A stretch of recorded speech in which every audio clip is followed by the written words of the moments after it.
दशा माता की 7वीं कथा। एक बुढ़िया ब्राह्मणी थी, वह बहुत गरीब थी। उसके एक लड़का भी था। लड़का गांव वालों की गाय चराया करता था। एक दिन लड़का पशुओं को पानी पिलाने नदी के घाट पर गया।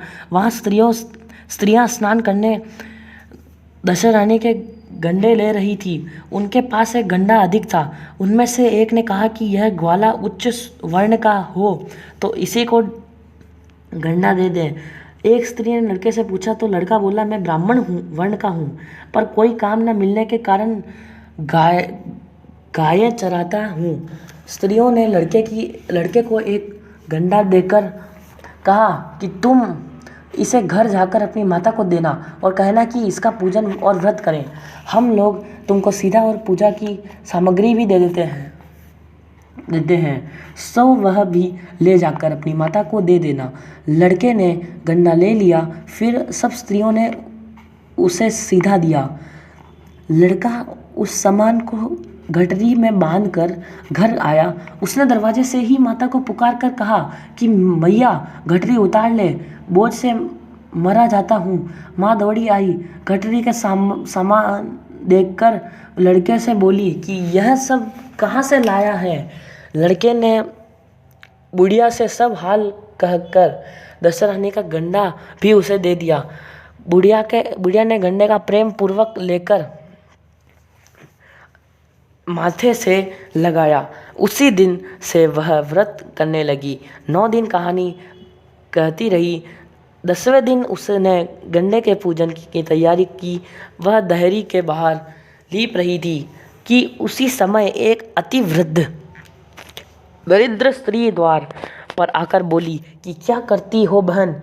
तो बुढ़िया ने कहा कि आज मेरे घर दशा रानी का पूजन है, इसलिए लीप रही हूँ।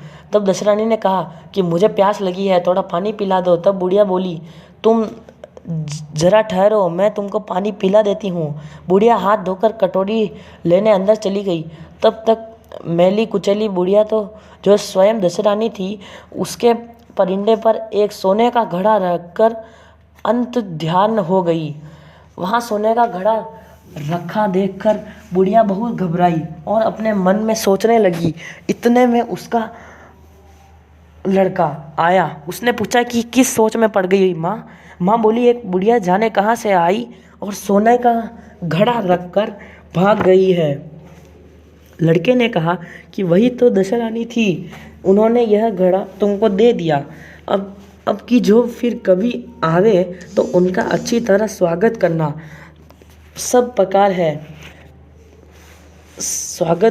प्रकार से उनकी आज्ञा का पालन करना।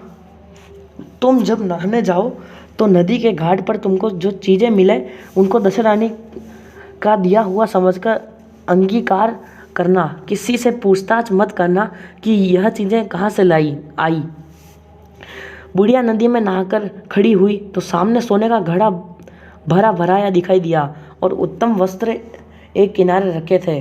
बुढ़िया ने उन वस्त्रों को पहन लिया और घड़ा हाथ में लेकर जो ही चलने का तैयार हुई कि 4 कहार डोली लिए आ रहे थे और बुढ़िया से बोले कि यह डोली तुम्हारे लिए आई है, इसी में बैठकर चलो। तो क्या देखती है कि जहाँ उसकी टूटी फूटी झोपड़ी थी वहाँ महल खड़ा हो गया है। बुढ़िया ने महल के भीतर जाकर श्रद्धा और भक्ति पूर्वक दशा रानी के गंडे की पूजा की और अंत में हाथ जोड़कर यह वरदान मांगा कि है महारानी, जैसे तुमने मुझको यह संपत्ति दी है वैसे ही मेरे लड़के का विवाह करवा दो, तभी यह सब शोभा होगा। कुछ दिनों बाद लड़के का विवाह भी हो गया। घर में सुंदर और सुशील बहू आ गई। तब बुढ़िया ने दशा रानी को दूसरा वर मांगा कि जैसे मेरे बहू बेटे हैं वैसे ही एक पोता पाऊँ। कुछ दिनों के बाद बुढ़िया ने एक पोता भी हो गया। एक दिन बुढ़िया ने बहू को समझाया कि मेरी यह सब संपत्ति दशा रानी की दी हुई है, उन्हीं की कृपा से तुम भी इस घर में आई हो। यदि मैं कभी मर जाऊं और कभी एक मैली कुचैली बुढ़िया आए तो उनका विनय पूर्वक स्वागत करना। यदि उनकी नाक बहती हो तो अपने आंचल से साफ कर देना। घिन नहीं करना, प्रार्थना करना कि है माता, यह सब आपका ही दिया हुआ है। जब कभी दशा रानी के गन्ने पड़े तो अवश्य ही लेना और श्रद्धापूर्वक उनकी पूजा करना तथा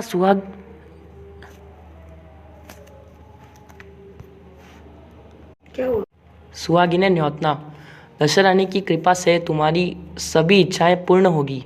दशा रानी की कृपा से तुम्हारी सभी इच्छाएं पूर्ण होगी। कुछ दिनों बाद बुढ़िया मर गई।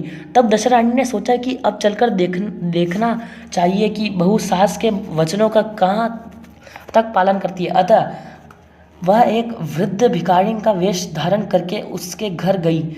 उसे देखते ही वह उठ खड़ी हुई, पांव छुए, दंडवत की और अपने बालक को उनकी गोद में डाल दिया। उसकी श्रद्धा देखकर दशा रानी ने आशीर्वाद दिया कि तेरी धर्म बुद्धि है तो भगवान सदैव तेरा भला करेगा। तू जो भी इच्छा करेगी तो सो तुरंत पावेगी। है दशा रानी जैसी कृपा दृष्टि बुढ़िया ब्राह्मणी पर की, वैसी ही अपने भक्तों पर करे।